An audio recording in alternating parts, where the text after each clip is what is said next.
Are you struggling in your relationship with your parents? Do you think you need more boundaries or don't know what to give and what's not your business? Where's the limit and what do we owe our parents? What do we have to accept and do we have to settle a debt only since we are their children? It's kind of an uncomfortable question that we might not want to ask. Only to raise the question seems to be ungrateful. But when it comes to conflicts between parents and children, we ask ourselves these questions. In her book, Why We Don't Owe Our Parents, the Swiss philosopher Barbara Bleich faces the question to understand if children really have to settle a debt and what rights they have to protect themselves in parent-child relationships.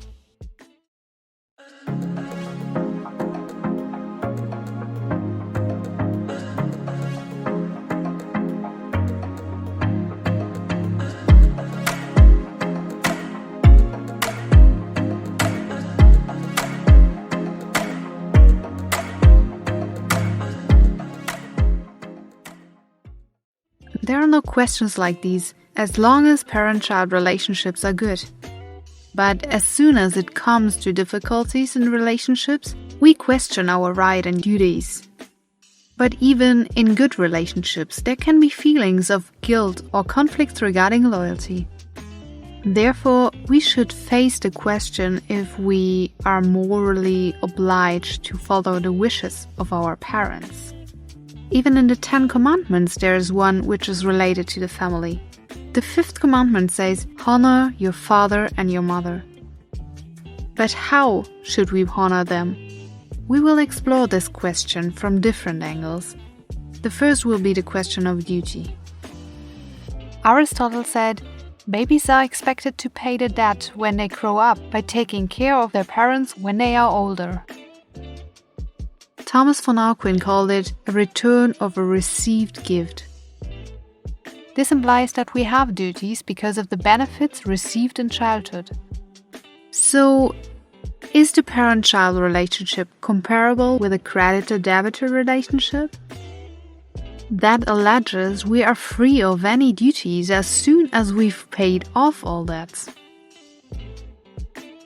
But how high is the debt and what is the currency? We realize very quickly that this view calls into question conditions that we don't have. Imagine, your godfather wants to support you by paying for your studies abroad. He doesn't want you to pay off the debt in the future, but expects you to put effort and ambition into your studies. In this case, you don't have to pay off the debt in a defined currency, but you have to fulfill the wishes of your godfather and put all your effort into your studies to meet his desires. In this case, you ask your godfather for financial help, which is connected to conditions you have to fulfill. But in the case of your life, childhood, and nurture, the child has never asked for. It seems that childhood is connected to the principle of voluntarism. As long as we are not actively accepting the gainings, we can't owe something, which means there is no duty to pay off. Besides the fact that we don't have to pay off anything, if the relationship between the creditor and the debitor gets worse, the debt still needs to be paid off. But what about a child whose childhood hadn't been good? Does it still need to be settled a debt? The author Barbara Bleich says no. There is no reason for the bad nurture of a child. Injustice will not be revoked by others doing the same or other excuses. Someone is treated unjustly even if others are treated the same way. So taking this into consideration, we have to say that children owe nothing if they had a bad childhood.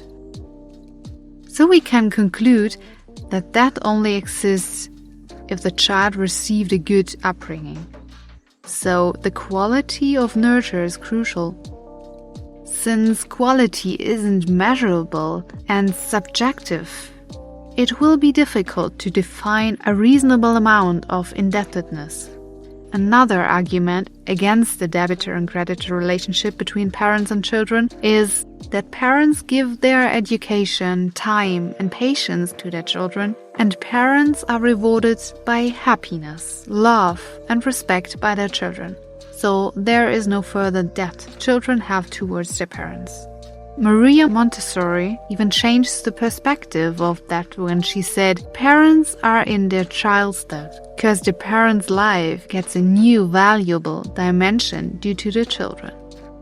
Generally speaking, we can't connect that with loving relationship because this causes an emotional distance. But why can't we say that children don't owe their parents? It just seems ungrateful and selfish.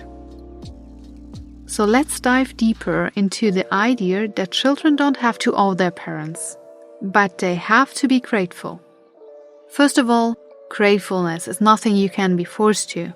It's an attitude that you need to feel. But there are two reasons why we should be grateful.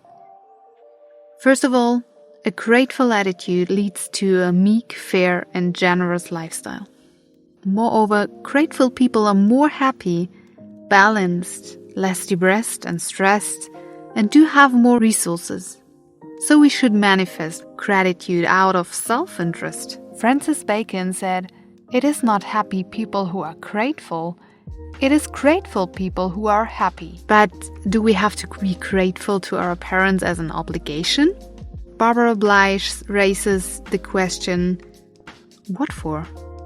One reason could be to be alive and to be on this earth, which is called propositional gratitude.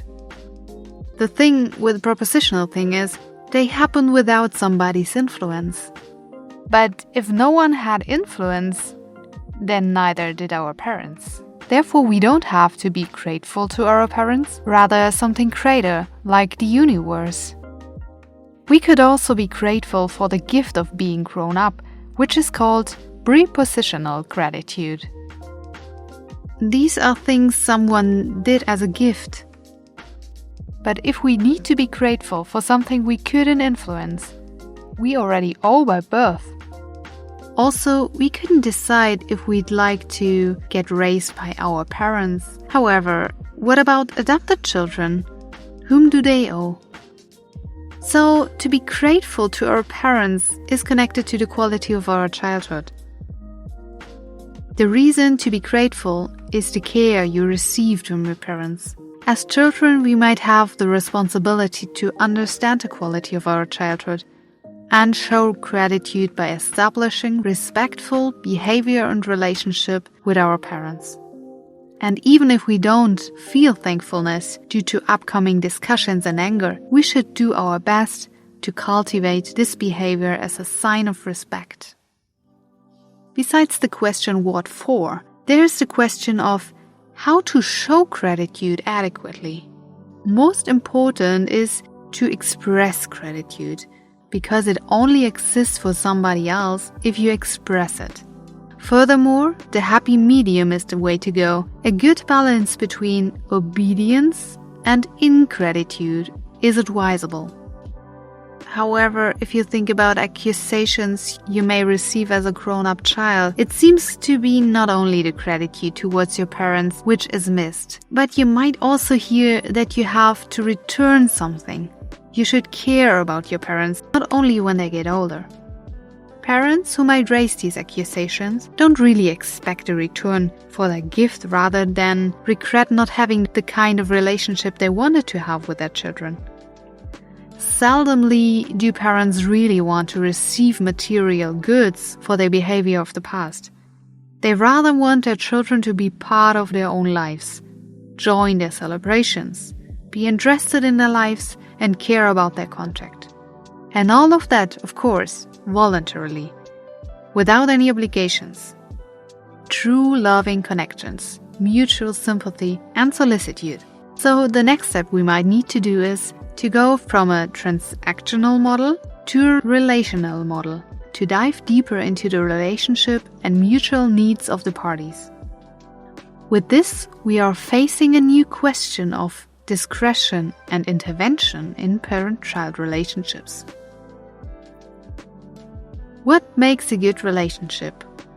Let's think about friendships first. What distinguishes a friend from an acquaintance is to feel mutual, obliged, and hence to do more for your friend. You are interested in thoughts, feelings, and joys. You shelter each other from blame and help solve problems. Confiding secrets to a friend and protecting friends from making essential mistakes are both parts of a good friendship. The reason why we do that is the relationship, not a duty we have to pay off or reward.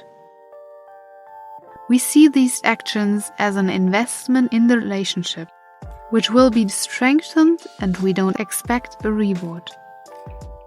Coming back to the parent-child relationship, not every child has a friendship with their parents. Hence the question appears again, how much solicitude, discretion, and intervention are allowed or expected?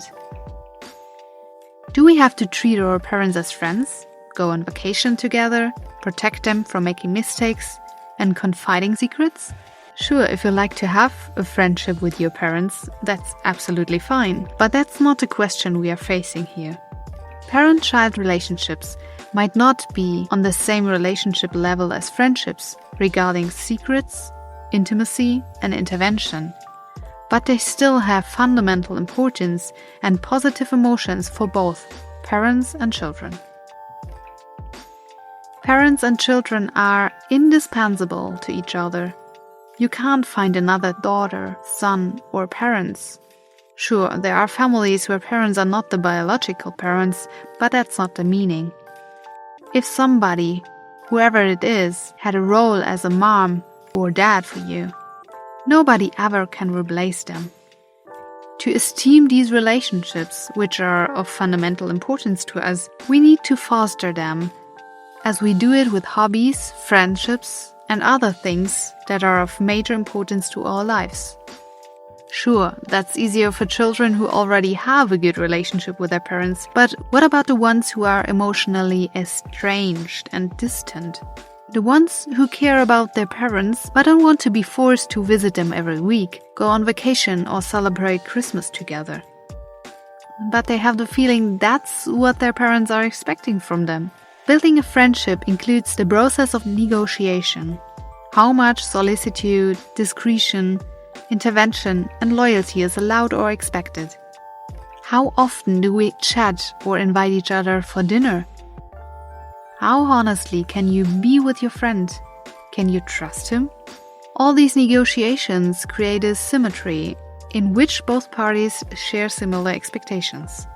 After this period, you normally don't feel exploited or neglected.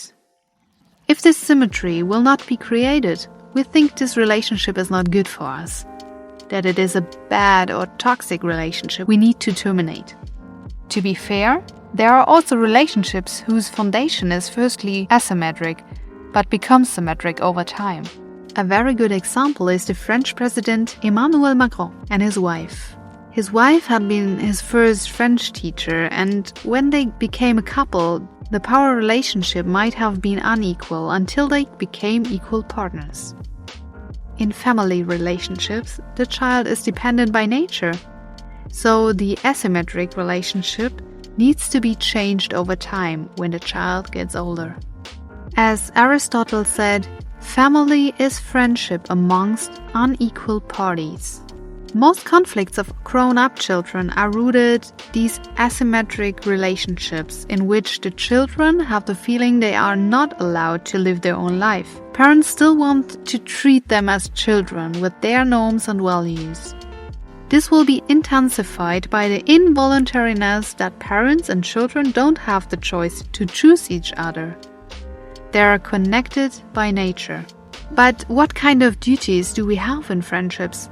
We can divide between two kinds of duties.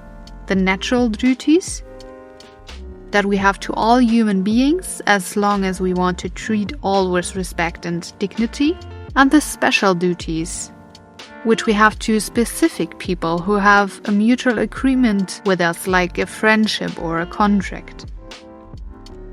Voluntarists hold the opinion that we only owe these special duties if we've had the chance to give consent to the relationship.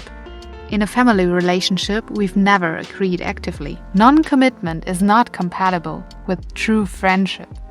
Michael de Montaigne. As soon as duties will not be exercised anymore, the relationship suffers and friendships get abandoned. With parents, it's different. Even when it comes to tensions and conflicts, we ask ourselves what our duties are and can't just abandon the relationship. The reason for this is the family relationship. There are no ex-children or ex-parents. So we need to look deeper into the concept of relatives to understand why we think we have to stick to our family. What is family? Is it the biological background, like genes and blood, that connects us? If so, what about patchwork families, adoptions, rainbow families, and one-parent families? So I think we can all agree if we say it's not the biological connection, which again would also lead to the fact that our birth is the reason, which we couldn't decide, as we discussed earlier. But why else do we think our family background, genes and blood are so important for us, our identity and our life? Imagine Luke Skywalker in Star Wars facing his dad, who recently told him that he is his father, answering, "So what?" That would be weird, wouldn't it? So we can't deny that there's a specific sensitive relationship between us and our relatives, foster parents and families, or the social environment which shaped us. If they supported us by finding and shaping our identity, do we morally owe them? Barbara Bleich mentioned an analogy to our nationality. We all have at least one nationality which characterizes who we are, our identity. However, if we don't live in this country and don't feel connected anymore, we don't owe the country. At least as long as you don't receive social amenities of your home country. If you do so, others would have the right to address reproaches, because it's morally wrong. In families, we can see this analogy of grown-up children who don't want to have duties, complain about their parents, but still enjoy the privileges of hotel mom. That's something we as a society would rate as immoral. However, in both examples, it's again the relationship that leads to the duty to act morally good, not the family relationship or blood. To summarize, blood connections don't automatically lead to any duties. We don't want to quit the relationship with our families because it hurts, not only your parents but also yourself. Due to the fact that family is imprinting and identity establishing. As soon as we break off with our relatives, one part of our identity will get hurt as well, which leads us to our vulnerability. There are 3 types of vulnerability. The ontological needs, like protection, solicitude, confirmation and affection, and the social needs, like oppression, exclusion and isolation. For both needs, we aren't able to decide if they are met or not, but there are needs we are able to fulfill by ourselves. The relational needs. We can put ourselves out there and commit to relationships to fulfill these needs. But every time we do that, there is a risk of getting hurt and getting disappointed. Relational vulnerability can be broken down into 3 types. The project-based vulnerability, which we have in relationships which are built for a mutual hobby, ritual, or project. One example is a friend who you meet to exercise. In families, that might be a family company, a family tradition, like carrying on the name of the family and their traditions. This can be resolved, therefore it's not binding. But there is also the identity-based vulnerability. Children are the enhanced identity of parents, and vice versa. But that doesn't mean that we have to stick to our parents forever. We need to distance ourselves from our parents and relatives to build our own identity, which doesn't allow us to fulfill all parents' needs at the same time. Disappointing is part of the game to find our identity. If you want to be born, you have to break out of the egg, like a bird. There is no other option but to disappoint expectations and wishes in order to become who you want to be. And that is quite a challenge for us because we are used to the child role that we have had for our entire life yet, and we explore this every time we meet our family. We revert to the small child we've been. Due to the fact that we have to shape our identity, we have to break our bonds and can't continue playing the child's role. Hence, identity-based needs can't be a reason for duties towards our parents. However, respect should be a part of our relationship anyways, and we should also be aware of our parents' vulnerability. If we switch the roles and consider another example, it might be clearer. A widowed father finds a new love and gets married again. Or a mother gets divorced and admits to her homosexuality after their children have left the house. Aren't parents allowed to act like that? Why? Because they might hurt children's feelings? It's part of building their identity, so children and the whole social environment have to accept it, as long as parents behave respectfully and are aware of the vulnerability of their surroundings. But there is a third vulnerability that we have to discuss: the intimacy-based vulnerability. Intimate knowledge about someone else connects as long as you are in a relationship. When a relationship is broken, this knowledge can be used to hurt each other. The philosopher Annette Bayer said, "Trust must last longer than love. When we love, we entrust valuable things to the other person. This enables him to hurt us indefinitely." We all have the duty not to betray another's privacy. But again, it's a duty related to a relationship, not family-specific. Besides stories and secrets, families can also entrust things, family heirlooms. Are we allowed to throw them away if we don't like them? And what about the care of old people? Do we have to do it ourselves, as it is an invasion of privacy? Or can we hire someone? The philosopher Simon Keller distinguishes two needs: the generic goods, which cover the ontological needs, like eating, care in the form of washing and feeding, etc. Since these needs are not relationship building, or at least not necessary for a good relationship, we may delegate them to trained personnel, according to author Barbara Bleich.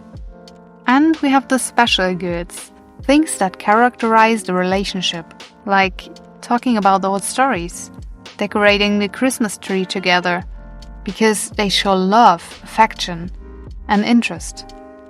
For these special goods, it is necessary that we fulfill them ourselves, but it's also necessary to do it voluntarily. No one wants someone to be part of their life because they feel morally obligated.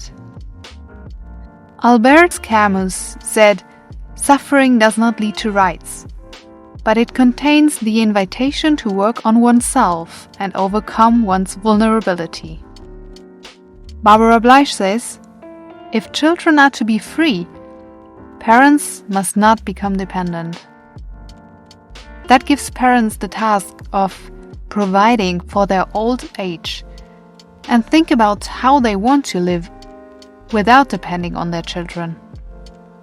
Another aspect is the vulnerability of children, which can lead to self-exploitation and overwork. The key is to find solutions that help both, to relieve the children and to lead the parents to more independency.